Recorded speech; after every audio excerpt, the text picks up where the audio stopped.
Programa Simples Assim. Apoio Unimed. Cuidar de você.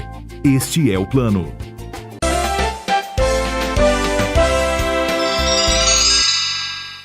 É muito comum nós vermos pelas ruas as pessoas com o fone de ouvido, muito mesmo usando celulares e o fone de ouvido. Afinal de contas, usar fones no ouvido pode trazer algum prejuízo para a audição? Nós trouxemos essa questão para um especialista. O Dr. Valdecir Saquetin é otorrino em Catanduva e vai falar com a gente sobre este assunto. Muito obrigada por nos receber, Dr. Valdecir. O que é, na verdade, esse problema, ou a pergunta seria, o fone pode mesmo causar problemas para os ouvidos? O fone de ouvido pode causar problemas, depende exclusivamente da intensidade sonora que esse fone de ouvido está transmitindo. Então, quando a criatura está ouvindo um som, uma música, ou um discurso, e a intensidade sonora medida em decibéis ou decibel, sendo acima de 90 decibéis, então essa intensidade sonora é prejudicial, é deletéria para o ouvido desse indivíduo. E como que a gente sabe que deu 90 decibéis? Dá para medir de que jeito isso? De uma maneira muito simples e que as pessoas podem fazer em casa. Se o indivíduo com o fone tiver ao lado uma criatura, uma pessoa com uma audição relativamente normal e ele estiver ouvindo o som do portador do fone de ouvido, já é uma intensidade prejudicial, deletéria à sua própria audição. Então já está exagerando, né? Está exagerado. Não pode continuar ouvindo nessa altura aí. E quando a gente vai colocar, muitas vezes no próprio celular mesmo, vai até um tantinho, o marcadorzinho do volume, e dali para diante já está uma tarjinha vermelha que diz assim, mais que isso pode ser prejudicial. A gente tem que aqui atentar para esse conselho também. Também, é outra maneira de fazer esse controle para que o som não prejudique as células ciliadas internas do órgão de corte. E esse prejuízo da audição, pelo ruído intenso, é chamado PAIR, perda auditiva induzida por ruído. É irreversível. Então, a criatura que for vítima da PAIR, ela vai estar com essa perda auditiva por resto dos seus dias. O uso do fone, então, seria prejudicial por conta da altura, do volume exagerado e a continuidade, ou seja, fica o tempo todo, muitas horas com esse fone no ouvido. Isso também pode ser prejudicial? Sim, sem dúvida. Depende da intensidade sonora e do tempo de exposição que esse ouvido, o ouvido interno, está sendo submetido.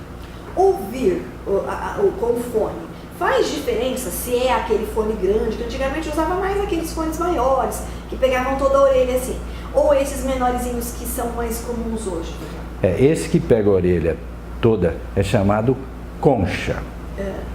O fone de ouvido em concha, ele é mais prejudicial ainda porque ele não tem vazamento de som como tem o pequenininho dentro do meato auditivo externo, né? Então, concha é mais prejudicial. Mas o que funciona aí, o que tem valor, é a intensidade sonora. Ouvir de um lado só também, o prejuízo é menor ou não tem nada a ver? O prejuízo é de um lado só. Então, se tiver intensidade sonora intensa, ele vai ter uma perda auditiva unilateral. Pode ter alguma coisa a ver, ouvir de um lado só e dizer que deu labirintite depois, porque escutou de um lado só? Nunca, não tem nada a ver a parte auditiva, a sobrecarga do ouvido interno por som com labirintite, ou como se diz normalmente de uma maneira correta, um distúrbio labiríntico. O distúrbio labiríntico não tem nada a ver com intensidade sonora. Tem outras causas, muitas causas, mas essa não entra no rol da etiopatogenia, da etiologia da causa de distúrbio labiríntico.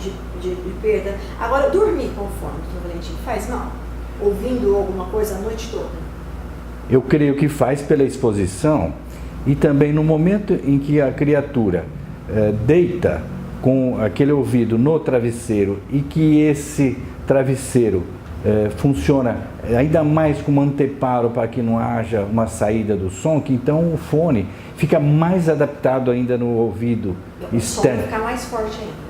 O fone fica bem mais adaptado, claro, o som vai ser reforçado. Agora, se também tiver intensidade sonora 40, 50 decibéis, pode ficar o tempo todo, não vai ser prejudicial. Compartilhar fone de ouvido pode dar algum tipo de problema para o ouvido?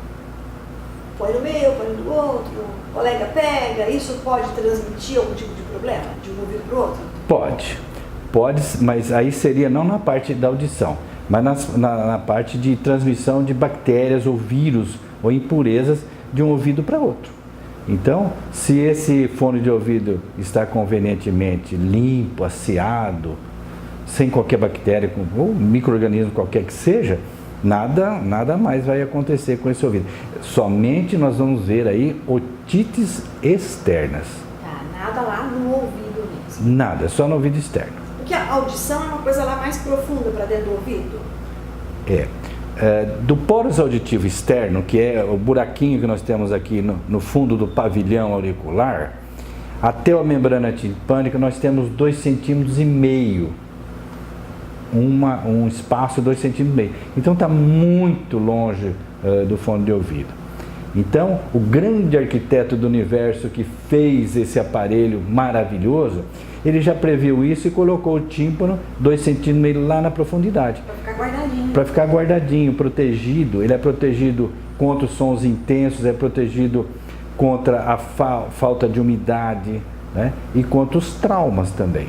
Né? Então, foi esse grande engenheiro que fez, prevendo já isso. Tem muita gente, então, doutor Valdecir, falando assim, não usa fone, essa meninada fica com esses fones. Então, nem tanto ao mar, nem tanto à terra. Tem que ter bom senso também para usar fone de ouvido. Muito bem falado. É assim que tem que ser. Muito bem falado. Então, não se deve ouvir um som acima de 90 decibéis. Sim, né? Tem que prestar atenção na altura. Isso. E os pais, os responsáveis que estiverem ao lado, se for uma criança, preste atenção de não ouvir o som, que é essa criança que os filhos estão ouvindo. Se estiver ouvindo esse som, é prejudicial. Pode ficar atento e pedir para reduzir um bocadinho. Sem dúvida, perfeito. Tá, ok. Muitíssimo obrigada, doutor Valdecir. Foi um grande prazer. Eu que agradeço, Jane, a sua deferência, o carinho de vocês, viu? E nós estamos aqui na nossa clínica à disposição. Nós temos aqui também os aparelhos mais modernos que existem em relação à audição, a distúrbios labirínticos, a pesquisa de audição de crianças de dias de idade. Então nós temos aqui condições de testar a idade de crianças com poucos dias de vida. Testar a audição dos bebês. Sem dúvida. Muito obrigada. Obrigado. Programa Simples Assim. Apoio Unimed. Cuidar de você. Este é o plano.